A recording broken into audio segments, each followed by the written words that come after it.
Hello everyone, कैसे हैं आप सभी लोग। आई होप आप सभी अच्छे हो। Today we are discuss about Sigmund Freud psychoanalytic theory of personality. Sigmund Freud ने बहुत सारी पर्सनालिटी की थ्योरी दी है, उसमें से एक थ्योरी हम आज डिस्कस करेंगे जो कि है साइको एनालाइज कह सकते हैं, साइको एनालिटिक थ्योरी कह सकते हैं ऑफ पर्सनालिटी के। उन्होंने बताया कि जो उनकी साइको एनालिटिक थ्योरी है वो 3 पार्ट्स में डिवाइड है, which is id, super ego and ego. ये किस तरीके से हमारी लाइफ में या ह्यूमन के माइंड में वर्क करती हैं। इस थ्योरी के थ्रू उन्होंने बताया कि जो ह्यूमन का माइंड होता है वो किस तरीके से वर्क करता है। हमारा जो माइंड होता है वो अनकॉन्शियस एंड कॉन्शियस 2 टाइप्स में वर्क कर रहा होता है। कॉन्शियस चीज़ वो जो हम एक्टिवली किसी चीज़ को सीख रहे होते हैं, पार्टिसिपेट कर रहे होते हैं। अनकॉन्शियस वो चीज़ होती है जो हमारे माइंड में जो वे क्या कहते हैं विचार आ रहे होते हैं, जो हम कॉन्शियसली नहीं सोच रहे होते हैं, लेकिन फिर भी हमारे माइंड में क्या होते हैं, अच्छे भी विचार आते हैं और बुरे भी विचार होते हैं। कॉन्शियसली चीज़ें वो होती हैं जो कि हम जिसके लिए एफ़र्ट्स लगा रहे होते हैं सीखने के लिए, जैसे कि अभी हम पढ़ाई के लिए एफ़र्ट्स लगा रहे हैं और अनकॉन्शियस माइंड में आ गया, यार बर्गर खाने का मन कर रहा है, पढ़ाई बाद में हो जाएगी, क्या मैं ये पढ़ाई कल कर लूँ। ये हमारे अनकॉन्शियस माइंड में चल रहा होता है। आज करना ज़रूरी है ये थ्योरी, क्या मैं कल वीडियो बना सकती हूँ। ये सब हमारे अनकॉन्शियस माइंड में हो रहा है और कॉन्शियस माइंड में क्या है कि मैं आपके सामने थ्योरी डिस्कस कर रही हूँ।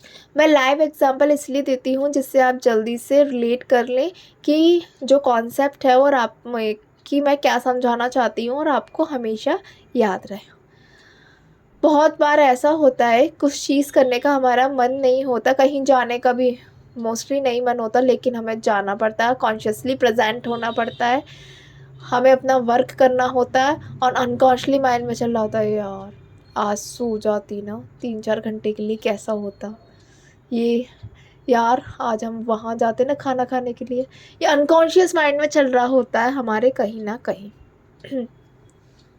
तो उन्होंने कॉन्शियस अनकॉन्शियस माइंड के बारे में बताते हुए उन्होंने 3 पार्ट्स में जो पर्सनालिटी की साइको एनालिटिकल थ्योरी है उसको डिस्कस किया।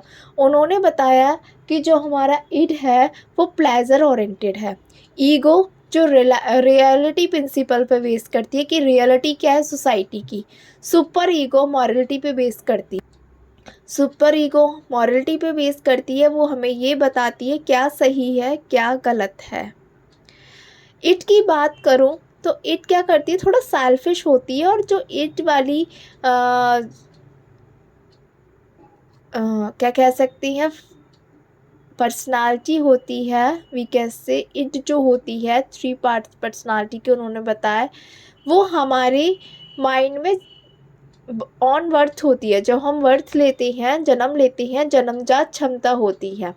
आपने देखा होगा बच्चे क्या कहते हैं, अगर उन्हें किसी टॉय को लेना होता है वो ज़मीन पर लेट जाएंगी, उन्हें इससे मतलब नहीं है क्या कि लोग मेरे बारे में क्या सोचेंगे, मैं ज़मीन पर लेट गया हूँ मेरे कपड़े गंदे हो जाएंगे क्या। भाई मुझे वो टॉय चाहिए, मुझे ये कपड़े चाहिए। ये होता है कि हमें नहीं पता मेरे पापा के पास पैसे हैं या नहीं, मुझे ये टॉय चाहिए, मुझे ये मोटरसाइकिल चाहिए, मुझे ये चीज़ चाहिए। ये होता है प्लेजर। प्लेजर ओनली डिमांड कि मैं अपनी डिमांड किस तरीके से सेटिस्फाई कर लूँ, उस पे बेस होती है ईद हमारी। पर सुपर ईगो बेस होती है मॉरलिटी पे, क्या सही है क्या गलत है। जब हम सुपर ईगो की बात करेंगे तो उसमें हमारे कॉन्शियस और अनकॉन्शियस दोनों माइंड वर्क कर रहे होते हैं।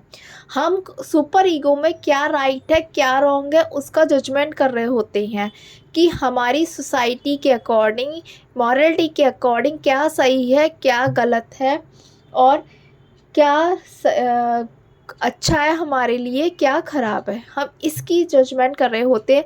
वही बैलेंस करता है ईगो। ईगो आके बैलेंस करता है, किसके बीच करता है, इड के बीच और सुपर ईगो के बीच।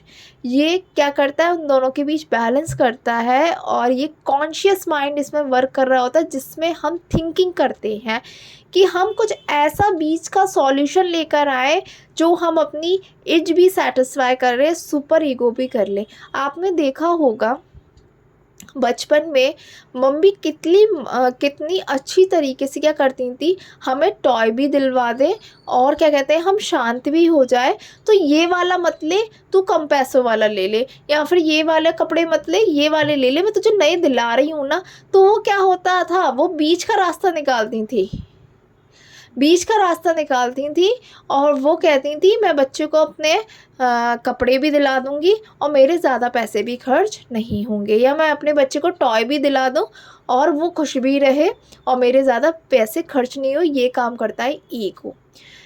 ईगो हमेशा लॉजिकल एस्पेक्ट ऑफ पर्सनालिटी पे काम करता है, बैलेंस बनाने की कोशिश करता है कि हम ज़्यादा भी ऐसे ना बने कि हम बिल्कुल सही गलत का फ़ैसला करते हुए रह जाओ और अपनी लाइफ में आगे कुछ भी अचीवमेंट नहीं कर पाए, आगे बढ़ नहीं पाए। और इट क्या करता है, इट बिल्कुल ज़्यादा ही आपको सोसाइटी में बेइज्जती करा देगा अगर हम इसकी बात सुनते रहे।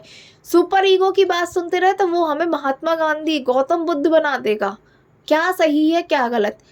आज की सोसाइटी में ना तो बहुत ज़्यादा बेकार बन सकते, ना बहुत ज़्यादा महात्मा गांधी और स्वामी विवेकानंद बन सकते, वो आजकल का ज़माना नहीं है। तो वहाँ पे एक ईगो काम करता है, वो दोनों के बीच में बैलेंस बना के एक बीच का रास्ता निकालता है। एज में क्या करते हैं, सेल्फिश हो जाते हैं लोग। आपने देखा होगा जो आजकल रेप हो रहे होते हैं वो किसकी वजह से होते हैं, क्योंकि लोगों के अंदर इड ज़्यादा आ जाता है, उनका सुपर ईगो होता है, वो काम नहीं कर रहा होता है, ना ईगो काम कर रहा होता है, वो सिर्फ अपने इट पर काम कर रहे होते हैं। उसकी वजह से ये सारी चीज़ें होती हैं।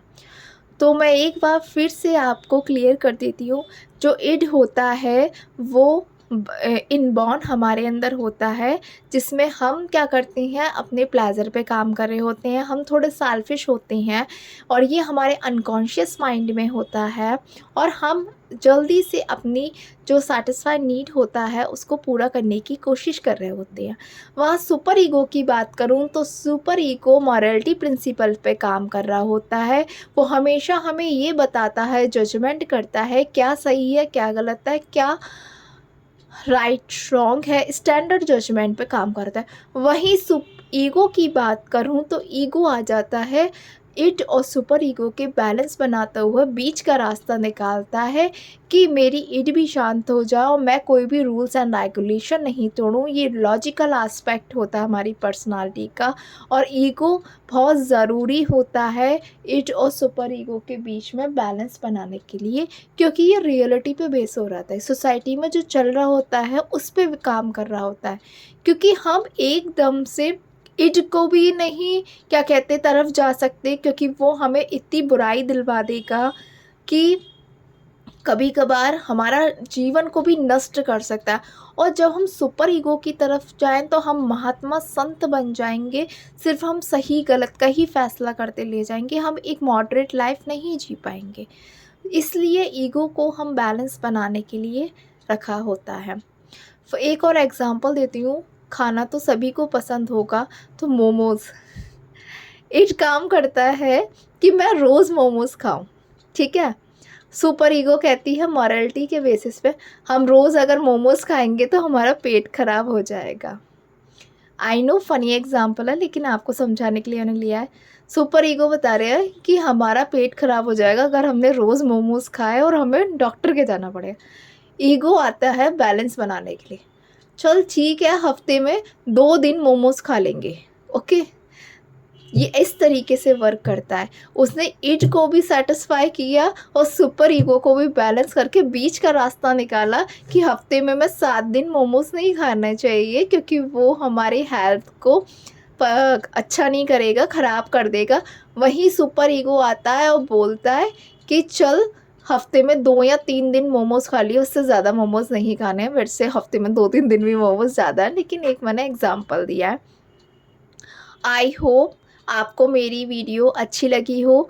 अगर मेरी वीडियो अच्छी लगी है तो like my video, subscribe my channel and share with your friends. और प्लीज़ आप कमेंट में बताइएगा कि मैं नेक्स्ट कौन सी थ्योरी डिस्कस करूं जो कि आपको हेल्प करे।